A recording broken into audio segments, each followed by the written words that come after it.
बिस्मिल्लाहिर्रहमानिर्रहीम। अस्सलाम वालेकुम व्यूअर्स, मैं फ़ैसल मसूद हूँ और आप एसएम के ग्राफिक्स यूट्यूब चैनल देख रहे हैं और हम एडोबी इलस्ट्रेटर कर रहे हैं। व्यूअर्स, हम इलस्ट्रेटर को एआई को यूज़ करते हुए कर रहे हैं और आज की क्लास के अंदर हम 3D को सीखेंगे। 3D ऑब्जेक्ट्स के बारे में बात करेंगे और इलस्ट्रेटर के अंदर हमने 3D पे काम कैसे करना है वो हम आज की इस वीडियो में सीखेंगे। तो 3D वाले टॉपिक के अंदर हम क्या करते हैं, सबसे पहले विंडो में जाते हैं और यहाँ पे हमें ऑप्शन मिलती है 3D एंड मटेरियल्स। इसको खोलते हैं तो हमारे सामने इलस्ट्रेटर का 3D वाला पैनल खुल जाएगा। अब हम 3D बनाने के लिए सबसे पहले कोई ना कोई शेप ड्रॉ करेंगे। तो शेप्स में आ जाते हैं और यहाँ पे एक रेक्टेंगल को ड्रॉ करते हैं। ठीक है, ये हमने रेक्टेंगल यहाँ पे ड्रॉ कर ली है। ठीक है, और इसका स्ट्रोक हम थोड़ा सा कम करेंगे और इसमें कुछ ना कुछ हम फिल कर लेते हैं। लेट्स सपोज के स्ट्रोक हमने इसमें से रिमूव कर दिया। ठीक है, अब हम क्या करते हैं, यहाँ पे हमारे सामने ये एक रेक्टेंगल आ चुकी है। अगर हम इसको एक्सट्रूड करते हैं, यहाँ से एक्सट्रूड वाली ऑप्शन हमें मिल रही है, तो एक्सट्रूड पे क्लिक करें तो अब ये देखें उसने इसको 3D में कन्वर्ट कर दिया है। ठीक है, और इसकी डेप्थ आप जब यहाँ से बढ़ाएंगे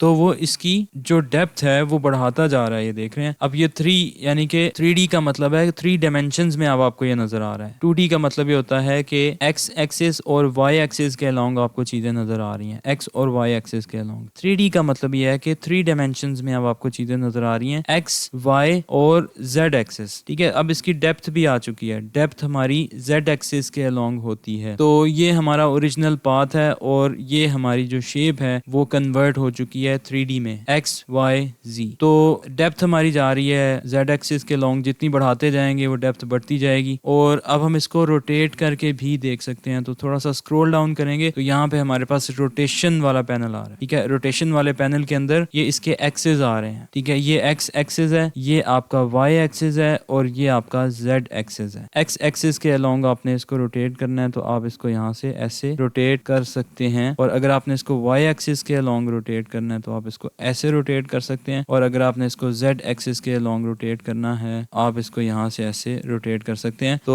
प्रीसेट्स भी यहाँ पड़े हुए हैं, कस्टम रोटेशन। और यहाँ पे अगर आप इसको फ्रंट कर देंगे तो सिर्फ फ्रंट साइड आपको नजर आएगी, अगर आप बैक करेंगे तो वो बैक साइड आपको दिखाएगा, अगर आप लेफ्ट करेंगे तो वो लेफ्ट साइड से आपको दिखा रहा है, अगर राइट करेंगे तो वो राइट साइड से आपको दिखा रहा है, टॉप करेंगे तो ऊपर से आपको दिखा रहा है, और अगर आप इसको बॉटम करेंगे तो वो नीचे से आपको दिखा रहा है। ठीक है, इस तरह आप ऑफ एक्सिस फ्रंट अगर कर देंगे तो वो पहली वाली पोजीशन पे वापस आ जाएगा। एक चीज आप देख रहे हैं कि 3D के अंदर ना लाइट का जो सोर्स है वो बड़ा इंपॉर्टेंट होता है। ठीक है, तो लाइटिंग कैसे आ रही है, आपको ऐसा लग रहा है जैसे यहाँ से लाइट पड़ी है राइट साइड से और यहाँ पे अंधेरा आ रहा है इस वजह से, क्योंकि यहाँ से लाइट आ रही है तो यहाँ पे उसका शेडो आ रहा है। तो लाइटिंग के अंदर आ जाते हैं और लाइटिंग के अंदर कुछ चीजें हम देखते हैं। तो ये इसके लाइटिंग का जो इतना भी आपको प्रीसेट मिल रहे हैं यहाँ पे मिल रहे हैं। लाइटिंग को डिस्कस करने से पहले एक चीज मैं बताऊंगा, वापस ऑब्जेक्ट में आ जाते हैं और रोटेशन में आ जाते हैं। और यहाँ पे देखें कि जो आपके एक्सिस थे ना इसको रोटेट करने के, वो आपको यहाँ पे भी मिल रहे हैं। ये इसकी शॉर्टकट है। ठीक है, कि आपने अगर इसको एक्सिस के लॉन्ग रोटेट करना है तो आप यहाँ से करेंगे। ठीक है, आपने इसको वाई एक्सिस के लॉन्ग करना है तो आप इसको यहाँ से करेंगे। ठीक है, और अगर आपने इसको जेड एक्सिस के लॉन्ग करना है तो आप इसको यहाँ से रोटेट कर सकते हैं। ठीक है, तो हम इसको क्या करते हैं, दोबारा वापस ले आते हैं और लाइटिंग पे आ जाते हैं। लाइटिंग के अंदर आप देखें कि आपने अगर लाइट का सोर्स चेंज करना है, उसकी जगह बदलनी है, तो बाय डिफॉल्ट यहाँ पे अगर आपने इसको सामने से दिखाना है या टॉप लेफ्ट से दिखाना है या फिर आपने इसको राइट से दिखाना है तो वो उस हिसाब से आपको लाइट सोर्स को चेंज कर रहा है और उस हिसाब से यहाँ पे आपको शेडोज बनते हुए नजर आ रहे हैं। तो हम इसको स्टैंडर्ड रहने देते हैं। अब देखिए, आपने लाइट को बढ़ाना है, उसकी इंटेंसिटी को बढ़ाना है। बहुत ज्यादा लाइट बढ़ा देंगे ना तो व्हाइट होता हुआ नजर आएगा आपको। ठीक है, कलर खत्म हो जाएंगे। इसी तरह आपने अगर लाइट को रोटेट करना है, ठीक है, तो अब यहाँ से कर सकते हैं। लाइट की हाइट आपने चेंज करनी है तो उसके चेंज करेंगे तो उसके मुताबिक आपको वो लाइट्स और शेडोज यहाँ पे नजर आ रही हैं। उसकी सॉफ्टनेस बढ़ानी है, यानी कि लाइट का एरिया अगर बढ़ाना है, जैसे आप सॉफ्ट बॉक्स को यूज करते हैं या अम्ब्रेला यूज करते हैं ना स्टूडियो के अंदर, तो उस तरह से लाइट को अगर आप बढ़ाना चाह रहे हैं उसके एरिया को तो यहाँ से बढ़ा भी सकते हैं। तो शेडोज को ऑन करेंगे तो वो इसके पीछे शेडोज बनाना शुरू कर देगा। इसको हम ऑफ रहने देते हैं। वापस आ जाएं ऑब्जेक्ट के ऊपर। ठीक है, और यहाँ से हम देखते हैं कि एक्सट्रूड के अलावा और कौन कौन सी ऑप्शन आ रही हैं। अगर हम इसको रिवॉल्व करते हैं, ठीक है, तो रिवॉल्व करेंगे तो आपके इस शेप को वो रिवॉल्व कर देगा, घुमा देगा और इस तरह की शेप बना देगा। अब इसका जब आप रिवॉल्व एंगल कम करते हैं ना फिर आपको आइडिया होगा कि क्या कर रहा है। ये देखें, उसने एक साइड से स्टार्ट किया है और इसको घुमाता जाएगा, रिवॉल्व करता जाएगा और वो इस तरह की शेप बना देगा आपके सामने। ठीक है, ये 360 रिवॉल्व करके वो ये शेप बना दी है उसने। इसको आप रोटेट करके देख सकते हैं। ठीक है, ये सिलेंडर टाइप की शेप बन गई है, सिलेंड्रिकल शेप बन चुकी है। ठीक है, आप इसका ऑफसेट अगर चेंज करेंगे तो वो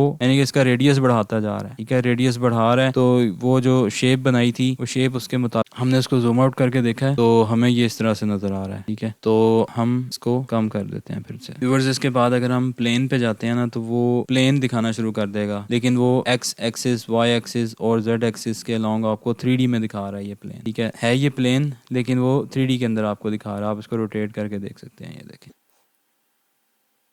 ठीक है। तो मेरे ख्याल में आप मेरी बात एक कर चुके हैं। इसके बाद अगर हम जाते हैं ना इन्फ्लेट पे, तो जब इन्फ्लेट पे जाते हैं तो आप ये देखें कि उसने जो इसके आगे वाला किनारा है ना इसको राउंड कर दिया, ठीक है। बाकी सारा बिल्कुल सेम है, सिर्फ आगे वाले किनारे को राउंड कर दिया है, ठीक है। आप इसके वॉल्यूम को जितना कम ज़्यादा करते हैं वो करके देख लें, तो इसकी डेप्थ को कम ज़्यादा करके देख लें, तो ये इन्फ्लेट वाली ऑप्शन आपको मिल रही है यहाँ। इसके अलावा हमारे पास आ जाता है मटेरियल्स। अब आपने 3D शेप बना ली है, तो अब आप इसके अंदर, इसके ऊपर, इसकी सरफेस के ऊपर कोई ना कोई मटेरियल लगा सकते हैं अपनी मर्जी का। आपने इस पे मार्बल का मटेरियल लगाना है, वुड का मटेरियल लगाना है, इसके ऊपर किसी कपड़े का मटेरियल लगाना है, तो वो आप यहाँ पे अपनी मर्जी से लगा सकते हैं, ठीक है। आपको बहुत सारे प्रीसेट्स मिल जाते हैं यहाँ, ठीक है। मैं एक इंटरेस्टिंग सी शेप बनाऊंगा, उसके बाद मैं इसके ऊपर मटेरियल लगा के आपको दिखाता हूँ। मैं इसको डिलीट करता हूँ, पेन टूल लेता हूँ, ठीक है। मैंने इसके कॉर्नर्स को राउंड कर लिए और अब मैं इसको रोटेट करूंगा, रिवॉल्व करूंगा। तो व्यूअर्स आप ये देख रहे हैं कि आपके सामने एक फ्लावर पॉट या एक गमले की शेप बन चुकी है, और इसके ऊपर अगर हम कोई मटेरियल चेंज करना चाहें तो आप यहाँ से कर सकते हैं। हमारे पास यहाँ पे डिफरेंट किस्म की मटेरियल की प्रॉपर्टीज मिल रही हैं और मटेरियल के प्रीसेट्स बने बनाए मिल रहे हैं। जब आप इसको अप्लाई करेंगे तो वो आपको 3D शेप के ऊपर इन मटेरियल्स को अप्लाई करके दिखाएगा। वन बाय वन हम इन मटेरियल्स को इसके ऊपर अप्लाई करके देखते हैं, ठीक है। ये देख रहे हैं कितने ज़बरदस्त किस्म की आपको वो रिजल्ट दे रहा है, ठीक है। व्यूअर्स ये 3D वाला सॉफ्टवेयर नहीं है, एक बात आप याद रखें, ये आपका 2D में ड्राइंग करने वाला सॉफ्टवेयर है, लेकिन आप इसमें बेसिक 3D को ड्रॉ कर सकते हैं, जैसे कि आप यहाँ पे देख रहे हैं, जैसे ब्लेंडर में या किसी भी दूसरे 3D वाले सॉफ्टवेयर में आप करते हैं, ठीक है। अगर आपने 3D में काम करना है तो ब्लेंडर यूज़ करें या